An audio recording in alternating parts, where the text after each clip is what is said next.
पिछले कुछ वर्षों से चुनाव आयोग की निष्पक्षता के ऊपर सवाल लगातार उठते जा रहे हैं।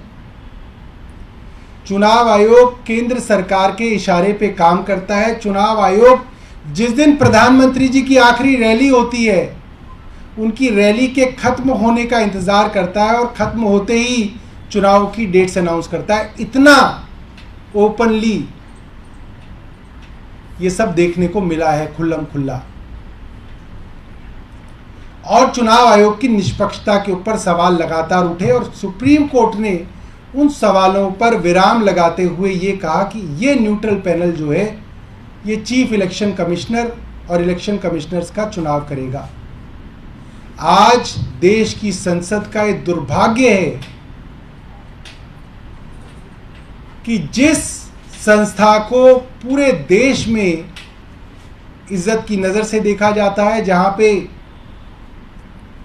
चाहे पुलिस हो, सीबीआई हो, इनकम टैक्स हो, ईडी हो, इलेक्शन कमीशन हो, इन सब संस्थाओं को जहाँ पे ढा दिया गया, इन सब संस्थाओं के ऊपर सरकार के साथ काम करने का आरोप लगता रहा। एक ही संस्था इस देश में बची है, माननीय उच्चतम न्यायालय।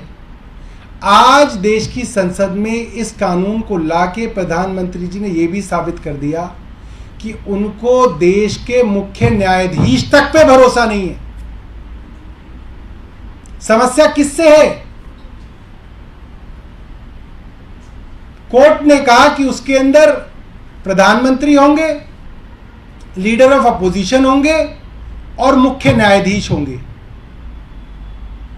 और प्रधानमंत्री कह रहे नहीं, इसके अंदर प्रधानमंत्री होंगे, लीडर ऑफ अपोजिशन होंगे और उनके द्वारा चुने हुए उनके मंत्री होंगे।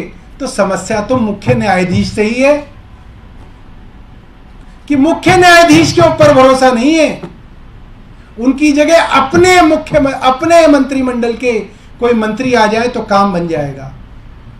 मुझे लगता है कि इतना बड़ा अविश्वास देश के मुख्य न्यायाधीश पर जो आज देश की कैबिनेट ने और देश के प्रधानमंत्री ने जताया है, ये भारत के संसदीय इतिहास में काले अक्षरों में लिखा जाएगा। और ये बहुत शर्मनाक बात है कि आज उन्हें देश के मुख्य न्यायाधीश पे भरोसा नहीं रहा। कोई सवाल हो तो आप सवाल पूछ सकते हैं।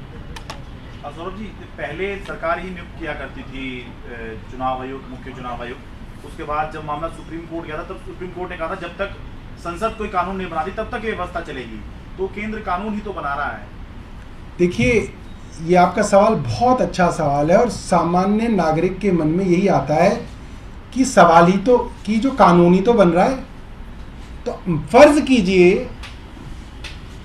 कि संसद के अंदर ये कानून बन जाए कि ये टेंडर वेंडर देने की कोई जरूरत नहीं है, जिसको प्रधानमंत्री का मन करेगा उसको दे दिया करेंगे। तो क्या ये कानून आ सकता है? या ये कर दिया जाए कि जो प्रधानमंत्री जी को पहला आदमी लाल टी शर्ट में दिखेगा उसको जो है खदानें दे दी जाएंगी। लोग लाल टी शर्ट पहन पहन के घूम रहे होंगे कि प्रधानमंत्री जी की नजर पड़ जाए, कोई खदान मिल जाए। या ये हो जाए कि जिसका सरनेम ए से शुरू होगा उसको एयरपोर्ट दे दिए जाएंगे। कोई अदानी है, कोई अंबानी है, कोई आ से और कौन से हैं, अनबरासू है, कई सारे नाम। ऐसे कानून नहीं बन सकते ना आप संसद में। इसका मतलब कोई ना कि संसद आपकी है तो आप अपना ही कानून बना लेंगे, नहीं। आपके देश में एक संविधान है, संविधान के बेसिक प्रिंसिपल्स हैं, basic principles of the constitution. आपको उन बेसिक प्रिंसिपल्स के अंदर ही कानून बनाना पड़ेगा। ऐसा नहीं है कि आपके पास मेजॉरिटी है तो आप अपने घर के कानून बनाने शुरू कर देंगे। इसीलिए देश के कानूनों के ऊपर, चाहे वो संसद में बने चाहे वो राज्य सरकारों द्वारा बनाए जाए, उनके ऊपर एक अंकुश है जिसको कहते हैं जुडिशियल रिव्यू। जो कॉन्स्टिट्यूशनल कोर्ट्स हैं देश के, हाई कोर्ट्स, सुप्रीम कोर्ट, ये किसी भी कानून का जुडिशियल रिव्यू करेगा। इसको उन पैमानों पे तोलेगा कि क्या ये कॉन्स्टिट्यूशनल प्रिंसिपल्स के अंदर है।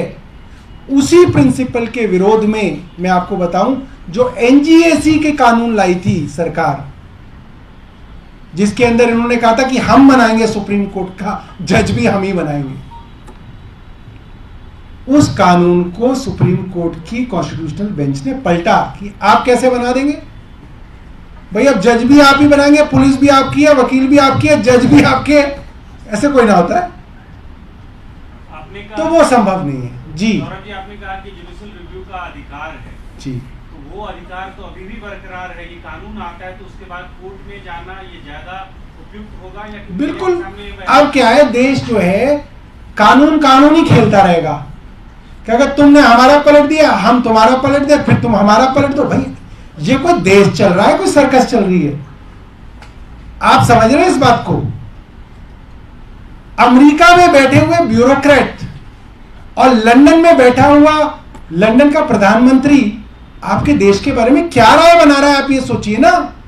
आप कह रहे हैं कि हम जो है विश्व गुरु बनने वाले हैं। अरे आपको अपने मुख्य न्यायाधीश पे भरोसा नहीं है, काहे के विश्व गुरु बनने वाले हैं आप? 5-5, 8-8 साल सुप्रीम कोर्ट की कॉन्स्टिट्यूशनल बेंच उनकी जो है वकीलों की जिरह सुनती है, एफिडेविट आते हैं, बहस होती है, उसके बाद कोई जो है फैसला आता है। आप कहते हैं हमने उसको पलट दिया। हमने कभी कैसे पलट दिया? कर फिर चले जाओ कोर्ट, ठीक है भाई, फिर 8 साल लगा लो। तो देश तो 8 साल पीछे चला गया, दिल्ली को तो आपने 8 साल पीछे छोड़ दिया। और आप क्या बना रहे हैं पूरे विश्व के सामने, अपना उदाहरण क्या बना रहे हैं, ये भी तो सोचिए। आप कह रहे हैं कि आपकी इज्जत जो है पूरे विश्व में, आपकी इज्जत कैसे है पूरे विश्व में? आप तो अपने कोर्टों को ही नहीं मानते। ये बहुत जो है अराजकता की निशानी है।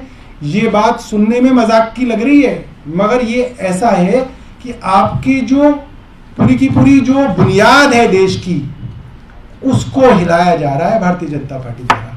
सर इस पे क्या इंडिया गठबंधन फिर से एकजुट होके इसके विरोध, फिर से क्यों है? तो पहले से एकजुट है, फिर से क्यों एकजुट है? इस पे वोट करेगा विरोध?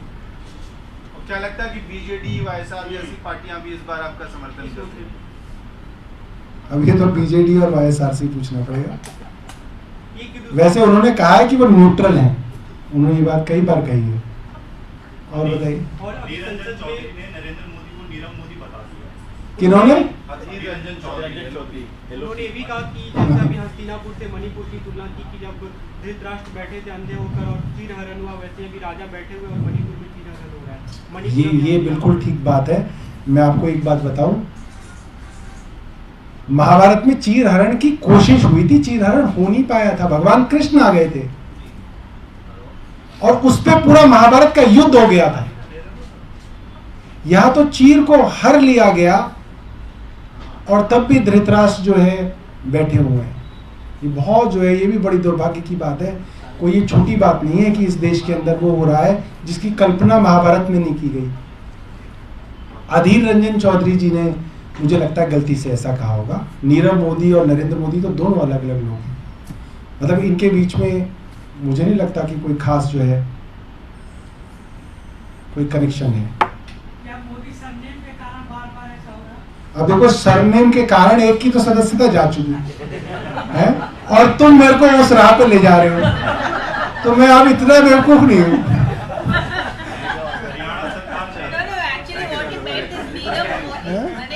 हरियाणा वाले ने, हरियाणा जो आईटी बराज था उसमें चीफ इंजीनियर निलंबित हो गया है। उस दौरान इंजीनियर ने बहुत कुछ कहा कि सरकार पैसा नहीं देती, मेंटेनेंस नहीं हो पाता, इसलिए ये बाढ़ जैसे हालात बने।